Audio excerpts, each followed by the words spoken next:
All right, so you want a podcast, but you don't know how to get started? This video is going to show you just how simple it is to get your podcast going. Specifically, we'll look at 1, gear needed to set up a solo podcast. 2, gear needed to set up a podcast with 2 or more people. 3, audio software for editing your podcast. 4, quick tips and best practices for getting your podcast to sound as good as possible. 5, how to get your podcast out to the world. Now, one more thing. While lots of podcasts do incorporate video, today we're going to be focusing on the traditional audio-only podcast. So let's get to it. If you're going to do a podcast by yourself, then you're going to need a few pieces of gear. Of all the components of any podcasting setup, the microphone is the most important because it's responsible for how your voice sounds. In podcasting, we normally choose between 3 types of mics. USB mics, which are digital, or dynamic and condenser mics, which are analog. We definitely will get into the specific differences between these later, but I will tell you right now that if you're in search of the easiest solo podcast setup, the USB mic is the way to go, and here's why. USB mics employ a simple plug-and-play approach. You just plug it into your computer, or your smartphone or tablet if you have the right adapters, record to whichever app or software you're using, listen through your headphones, and that's it. Let me show you an example. Here I have the popular Blue Yeti USB microphone, and all I have to do is plug it into this computer's USB port, verify that the computer recognizes it when I open my software, and I'm good to go. There's really no need for any additional gear besides headphones, which makes this setup very compact. When shopping for a USB mic, one feature you should definitely look for is a built-in headphone jack with volume control so you can hear yourself and adjust your level in real time. Having this feature on the mic itself makes monitoring your voice simple. The Yeti, by the way, also incorporates an independent microphone gain knob for adjusting the input level of your voice, which is useful. Not surprisingly, there are many other USB mic models to choose from, and depending on your recording environment, one type may be better than the other. What I mean is, the Yeti is a pretty sensitive mic with a side address design, which means it's going to pick up a lot of sound from the room you're in. So, if you're podcasting in a somewhat noisy environment, you may want to opt for something totally different, like the Rode Podcaster USB. This is a front address mic with a precise pickup range. That's going to give you good rejection of background noise and still sound really good for your voice. It looks cool too, kind of makes you feel like you have your own radio show or something.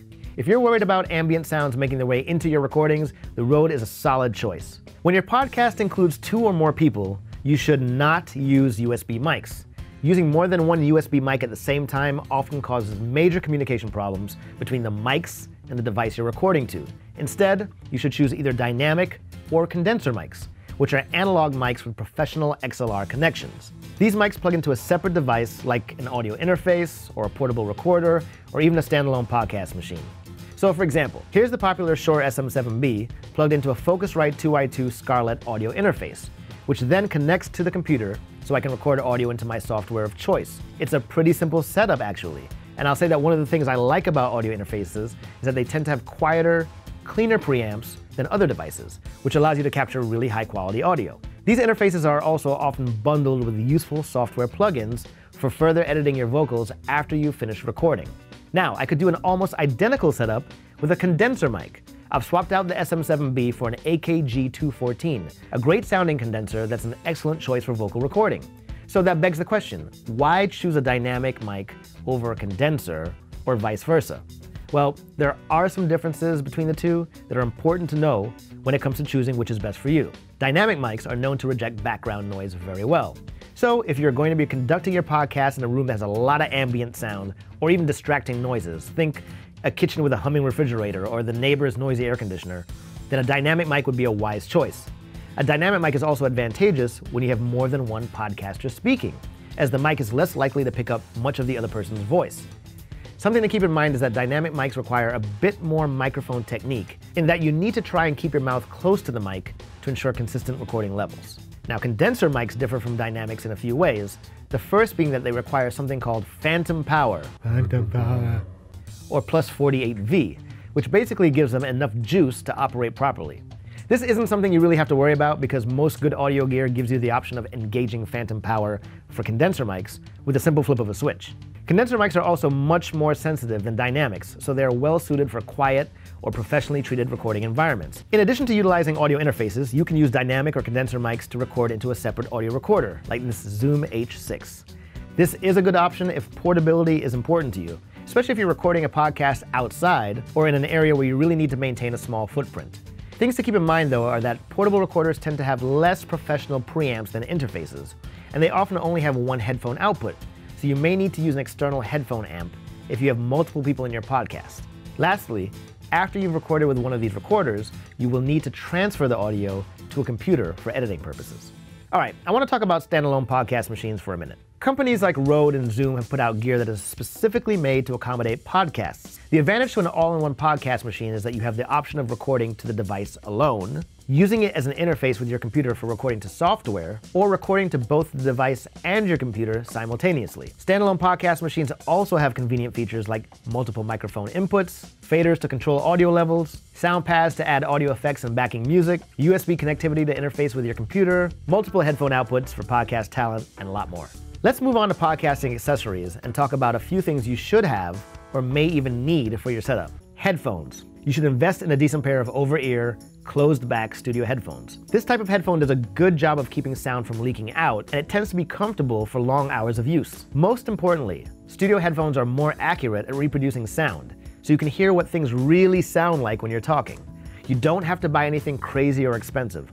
Models like Audio-Technica's ATH M20X or M30X are good examples of affordable, quality headphones for podcasting, and there are a whole lot more out there.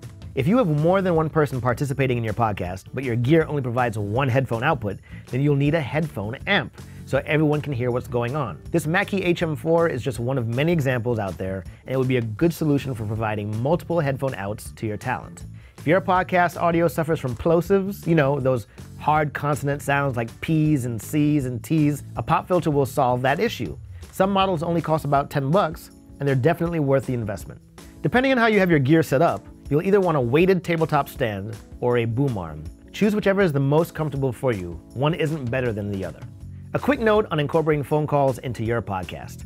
If you plan on recording calls for your show, then you want to make sure that your podcast setup is equipped to handle these calls. If you can, try to get gear that has a mix-minus function, which enables you to integrate phone calls into your show clearly and without that annoying echo and feedback you sometimes hear. Interfaces like Focusrite's Scarlett 4i4 Mark III feature mix-minus. So does Zoom's L8 recorder. In terms of how you connect your phone to your devices, some allow for calls via Bluetooth, whereas others only provide analog connections through a mini jack. When using a computer to handle and record your calls, VoIP or Voice over Internet Protocol applications like Skype and Google Hangouts have built-in features that let you record your phone calls. You can even use iOS and Android apps to record phone calls directly to your smartphone or tablet. To see how we handle phone calls for podcasting, check out links in the description to our videos on Focusrite's 4i4, Zoom's L8, and Rode's Rodecaster Pro. When it comes to editing your podcast, you will need to use a computer and audio editing software. Let's quickly highlight a few to show you the differences between them. Audacity. This is a super popular software, it's Mac and Windows compatible, and best of all, it is free. You can make precise edits, export your audio in various formats, import audio into your production, pretty much whatever you want to do. It's also open source, which means that the user community is constantly adding support to improve the program. GarageBand. If you're a Mac user, you should have gotten a free version of GarageBand that came with your computer. This software allows you to record audio and MIDI and do basic editing, and it's really a more simplified, less professional version of Apple's Logic, but it's certainly more than capable of letting you edit a podcast. Avid Pro Tools. This is pretty much considered the most professional software for recording audio, and it probably has way more features than you'll ever need. Keep in mind that Pro Tools runs on a subscription model, so you're gonna have to purchase the software, then renew annually. This is something to consider when you think about budgeting for your podcast setup. At this point, you're ready to record and edit your podcast, so let's go over some basic tips for recording great audio. 1. Choose good equipment that suits your needs and fits your budget. 2. Choose an environment that is as quiet as possible. 3. Use acoustic treatment to tighten the sound of your room. If you hear a lot of echoes or sound bouncing off the walls, try something like a rug or curtains in the room, even acoustic foam to get rid of those issues. 4. Use good mic technique to ensure consistent recording levels. 5. Use a pop filter to prevent those plosives we talked about earlier. 6. Set your mic gain so that your incoming level is roughly between 1/2 and 3/4 on the meter. This will help prevent clipping and distortion in your audio. And 7, this is pretty obvious, but check everyone's headphone levels before you press record. Now, once you're done recording, it's time to edit. And there are some techniques you can employ to make your audio sound as good as possible. For the purposes of this video, I'm only going to list some suggestive techniques. However, you should check out our video titled How to Fix Your Audio in Post-Production, which is linked in the description below. Here we go. 1.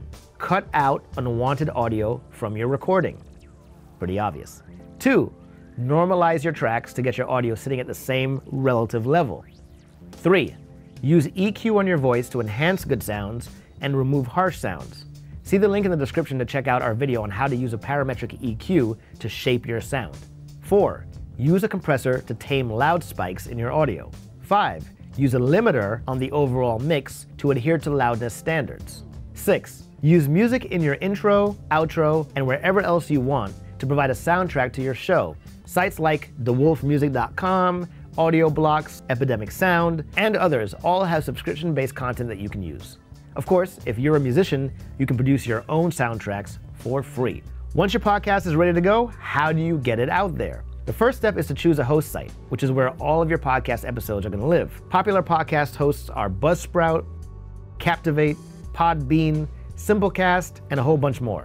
For every podcast episode you create, the host will provide a syndicated feed to platforms that actually play your podcasts, such as iTunes, Stitcher, Spotify, SoundCloud, and others. Many hosting sites offer free trials, so give them a whirl to decide which one suits your purposes. And that's it. As you can see, it doesn't take a whole lot to get a podcast up and running, and since podcasting is still the fastest growing audio medium available, there is no better time than now to start your own show. This is AB from B&H. Thanks so much for watching, and I'll see you next time. So you want a podcast, but you don't know how to set. I'm having a drink as soon as 6 o'clock hits.